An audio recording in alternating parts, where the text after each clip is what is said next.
খুর পার্টি এবং পায়ের রক কাটা পার্টি, এরা কারা এদেরকে জনগণ জানে না? কারা পায়ের রক কাটে তাদেরকে তো জনগণ ঠিকই জানে, চেনে। সুতরাং খুব ঘোলা পানিতে মাছ শিকার করার চেষ্টা করছে। আপনাদের ৭১-এর অর্জন কি? আপনারা ৭১-এর বিরোধিতা করেছেন, জিয়াউর রহমান স্বাধীনতা ঘোষণা দিয়েছেন। এই গৌরব বিএনপির, ৭১-এর গৌরব, ৯০-এর গৌরব, এই গৌরব বিএনপির। কারণ সেদিনও আপনারা শেখ হাসিনার সাথে আঘাত করে আপনারা এর সাথে মতো একটা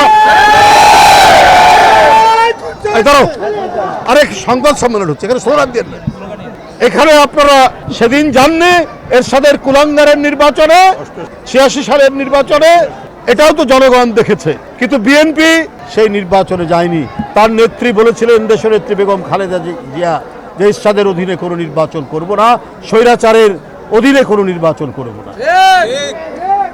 আপনারা মঈনুদ্দিন ফখরুদ্দিনের, ওরা গণতন্ত্রকে ধ্বংস করার জন্য এবং একটি ভয়ঙ্কর হাসিনার স্বৈরাচার কায়েমের জন্য এসেছিল।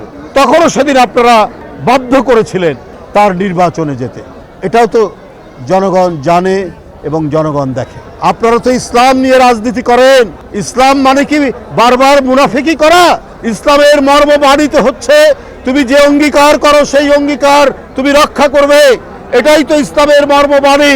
বন্ধুরা আমার, বিএনপির সেই ঐতিহ্যের পতাকা ধারণ করে, যে ঐতিহ্যের মধ্যে আছে জনগণের কাছে অঙ্গীকার থেকে বিন্দুমাত্র বিএনপি পশ্চাৎপসরণ করে না। এই গৌরব বিএনপির, এই গৌরব জিয়াউর রহমানের, এই গৌরব দেশনেত্রী বেগম খালেদা জিয়ার, এই গৌরব তারেক রহমানের। তাই বন্ধুরা আমার, ৭১ থেকে আপনার ৫ই আগস্ট পর্যন্ত গণতন্ত্রের প্রশ্নে কখনো মাথা নিচু করেনি বিএনপি।